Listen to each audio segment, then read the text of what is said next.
Here's how I say we hack the YouTube algorithm. Alright. We post a video of just the Rick Astley Never Gonna Give You Up and see how many millions of views.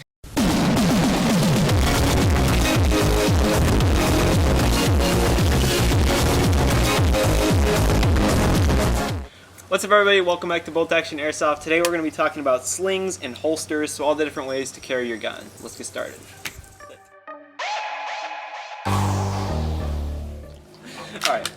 Alright, so first we're going to talk about the holsters. So there are two basically setups you can run for holsters. So you have your drop leg holster. Future Ben, please insert a picture of a drop leg holster. And then a normal holster, which is on your belt. That's more whatever most people use. The difference between the two is it's totally preference. Some people who have longer arms prefer to have a drop leg holster, so you don't have to bend your arm as much to kind of do this move. You can just reach down on your leg instead and pull it up. Most of the time, the drop leg holsters also are going to be a little bit more wobbly, just because they're on your leg, and if you're running around a lot, it's going to be a little harder to use. But it's definitely a preference. They make both the kinds of holsters that we're going to talk about today for both drop leg and belt, so it's total preference. I don't really have a good way for you to like try it out before you buy one, but kind of, you know, you can also just like a good strat is mooching off your friend who has airsoft stuff and see what you like, and then buy. Yeah, or you could just kind of just see like where you would want to draw your gun from if it was in a holster. Yeah, okay, go ahead, take it away with this. So these are Universal. Gotta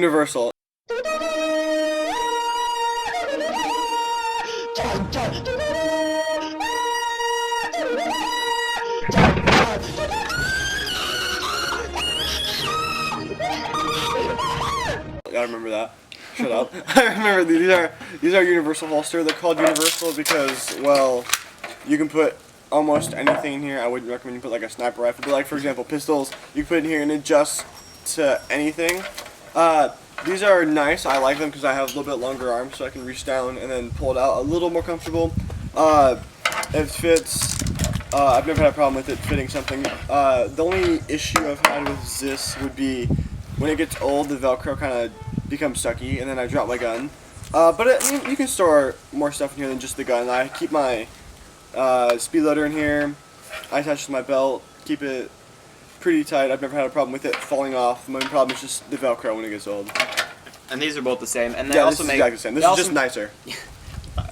They're like exactly the same holster, but they also make these for belts as well. We just both have drop leg universal holsters. So the next holster, well, both of these. So I'd say it's either, I don't really know the exact term, the kind of term that I call them is Kydex holsters. These are going to be specifically made for your gun. So they're going to lock in, they're not going to fall out, and these are going to have some sort of button or lever you're going to have to press while you draw. You can show them that one. So there's a lever on the back for this one, and you kind of pull it away. That holster is also very similar to like an SSX 303. No, whatever Novrich's super styling pistol is. That holster is pretty similar. But these holsters are going to hold your pistol 10 times better than one of these because they're specifically made for them. I would say if you have a common pistol, like this is just a Glock 7. This is a Glock 18, Novrich SSP 18, but also fixed Glock 17.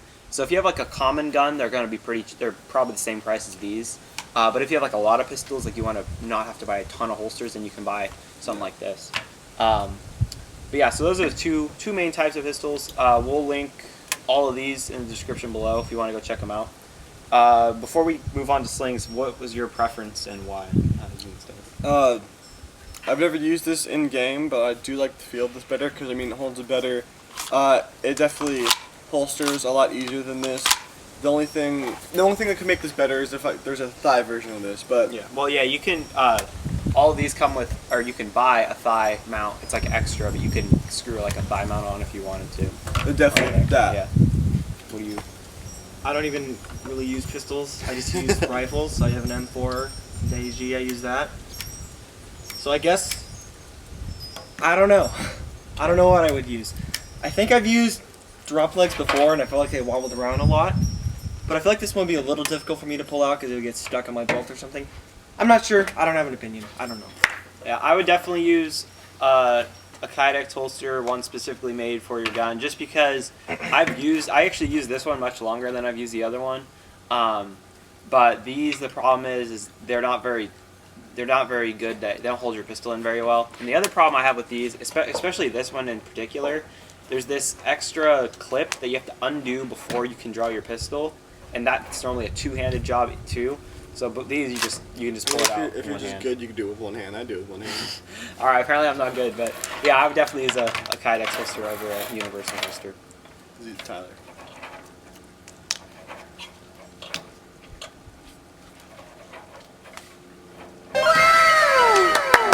Way to go! Tyler learned something.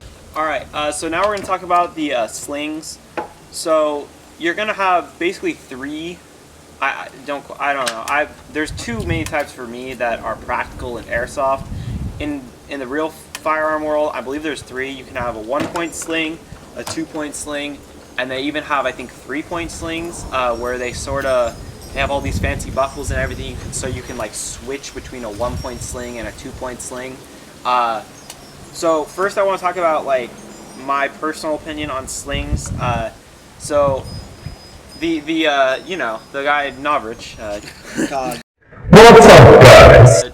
was doing this training video with the Austrian military, and I really liked his analogy of slings, or not his analogy, the Austrian military's analogy of slings. They said basically the more basic the sling is, the better. And I totally agree with that. If you're in the heat of combat and you have all these fancy buckles on your sling and all this crap, you're just going to get it tangled on your gear, and it's not going to be practical. So you can see with the two we have on the table right now, this one, all it is some little bungee cords at the end and then two clips, and then this one is just straight, just a normal strap on here, and then it's around the back, and then the Picatinny rail of my gun. So let's just first go over, they're pretty self-explanatory, but the 1-point sling, you're going to have one point of contact with the gun. This gun in particular, this carbine kit, click up here if you want to go watch the video about this. Most 1-point slings can also come like unattached like this, so you can actually just take it off your sling if you want to, which is pretty practical, especially if you don't like it hanging on yourself all the time. And the thing with these 1-point slings is they're going to be a lot more flopping around, that kind of thing. But 1-point slings normally are going to be used for lighter guns because there's not as much contact with the gun, so it's going to be very, wobbly. And then you have your 2-point slings, which I have on my SSG-24. Then you're just going to have 2 points of contact. I have mine around the stock here and then on the rail. But then you can put it like that. You can put it like that. The good thing too is on these you can go like this, put it behind your back. You can do a lot of stuff and keep it on you. But yeah, so I would say there's not a lot to talk about. I would say if your gun, figure out what you like best, because most guns that have a 1-point sling, you could find another spot to put a second sling or a second point for the sling. And I don't know, talk about like why you guys, because I use a sling. I didn't use a sling a while ago. I just kind of prefer to set my gun down. And you guys are more that way, right? Yeah, so personally, I don't mean to crap on slings, but personally I've never had a good experience with the sling. It hurts my neck when I hold on, like for the SSG. Yeah. I forgot the model. The big sniper gun. For the big sniper gun, it gets heavy, it hurts my neck. I personally would just set it down and make sure someone doesn't kick it. But I've definitely seen Tyler use slings well. It's honestly just personal preference. I personally just don't like them.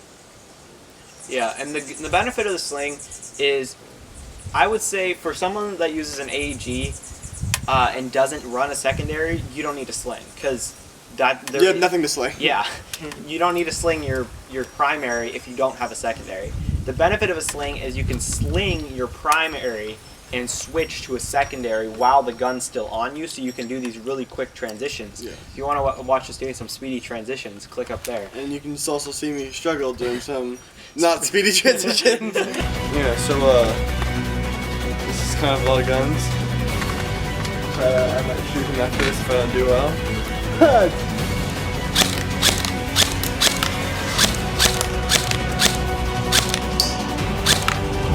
Oh god. I think that's where my hate for slings began. But yeah, so it's a preference. If you like slings, you can really get good with using them and have them be super practical for you. But if you don't like slings, I wouldn't say go out of your way and go buy a sling and practice using it, because you don't need it. It's not required. But if you truly know how to use it and want to learn, it's great tool to have on your loadout. So yeah, that's all we have about slings. If you have any questions about the holsters or the slings we talked about, put them in the comments, and then we'll leave a link to all the holsters. And maybe I'll put a sling down there in the comments too. You guys can maybe check like this one out with the clips. But yeah, let's move on to the next thing. What's the next? Oh, story time. Yeah, we're moving on to story time.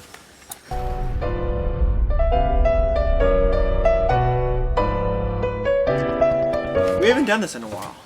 We have no. We've not, because we were running out of stories to tell. And also we were like, challenges! we haven't done stuff in a while, going to Airsoft. Yeah, and rip stuff. Airsoft. But then we remembered this story from like 2 million years ago. It was around when we first started doing Airsoft, because it was probably like a year. It was probably after we got our first gun. It was like after we got our first couple guns, because we used to just be rentals, but then we were like, we like this, we want to get good guns. Yes. And then Continue. Then we got guns. But anyways, that's not the point of the story. The point of the story was, we were at GamePod, and there was this one kid who sat at our table, because at GamePod they have tables, and I think we only could And there's like 3 of us, There's and there's 3 of 4 us. spots at the table. Yeah, so we only had 3/4 of the table. So this kid, he was pretty cool. He chilled with us. He hung out with us like most of the day at GamePod. I don't remember much about the whole day, but I do remember, and this is where the story happens. We were at Spawn at GamePod, waiting for the game to start, and Tyler had his SSG 24? Yeah, he had his 24 at the time. Brand spanking new. He just got rid of his old crappy $80 sniper, and now he got this one. And the kid, I forgot his name, but he looked at Tyler and he's like, "Yo, can I try out your sniper? Can I, take a couple shots or whatever?" And that's not a big deal. People do that at Airsoft a lot. Can I just try out your gun? And that's cool, right? Kid takes the gun, looks down the sights, pulls the bolt back, getting ready to fire. Man shoots right as another guy walks by, and point blank from about like 3 feet away, shoots the guy in the hand, and we're just like. And if you ever played Airsoft, probably getting shot in the hand is the worst. From a freaking sniper. And point blank from the sniper. That man's hand was no doubt bleeding. I don't remember the guy's reaction, but we just started dying. Like, what? Why? Like, if there was ever a time for you not to shoot, it was right there. And it was one of those moments too where you're like, you already knew it was gonna happen right before he shot. Like, you could just see the guy walking in front right as his hand's pulling the trigger, and you're like, oh god. And yeah. So, but the guy that got shot, he was really chill about it. Yeah, he just like pulled off his glove and started shaking his hand, and he just like, I was surprised. Like, it didn't turn into warfare. I don't know. Like, that would have hurt so bad. Mm. And yeah, there probably is footage playing right now, but Hopefully the footage is good. And play the kid's reaction, because I don't remember what he reacted. But play the kid's reaction. This was a long time ago, so. Pretty sure the kid was like, "Oh, sorry." he just put the gun down and was like, "What have I done? What have I done?" Yeah. All right, thanks so much for watching, everybody. If you are a loyal subscriber of our channel, you know that these guns are new. And that is, we have 3 new guns. There's only 2 here, but I left one at put my a picture house. like right here, right in front of Jacob's face. Over there, and then yeah. But we have 3 new guns coming to you guys. In the next 3 months, we're gonna have gun reviews every month. The first one is gonna be the Nemesis Arms Vanquish. Yeah. This sniper rifle is like fully disassembled. Why can't I say this word? This is the second. You can disassemble. This is the second take, and Tyler still can't take it. I still can't say this. You can take the stock, the bolt, the barrel off. You can take the bipod off, so it's just this section, and it fires like a laser beam. Alright, now, the next one's the Action Army AAP-01. If you have been living under a rock in the airsoft world, you haven't heard of this, but for everybody else, you've probably heard of this gun. I got this not too long ago, and this is like one of the most affordable Glock-based pistols, and it doesn't look like a Glock, which is why I like it. But that review is going to be coming to you guys in 2 months, and after that, we're going to have the AG review. We're going to talk about that gun. Then after that, we have some... Well, first of all, Ben's going to be having videos on the channel now. He's got a scope cam, head cam, and then it's still going to be my videos as well. So if we ever get back to Airsoft, there's going to start being 2 videos a month, which will be super cool. And then we're going to talk about on Airsoft Lab in 4 months from now. We're going to talk about how we film airsoft, the different cameras we use, all that You stuff. get to see the method to my madness. Yeah, and then 5 months from now, we're going to talk about how we edit the videos. We're going to show you guys basically, if you want to make your own airsoft videos, how we do it, what works for us. Yes. So And what not to do. yeah. So hit that subscribe button so you don't miss any of this upcoming content. Check out our merch if you want to help fund some of this. Yes, because these guns are not cheap. Oh my God, those squirrels just almost killed each other. Did you see that? They're just kind of violent. Chill, chill. So thanks for watching. Talk to you guys in the next one. There we Got go. him.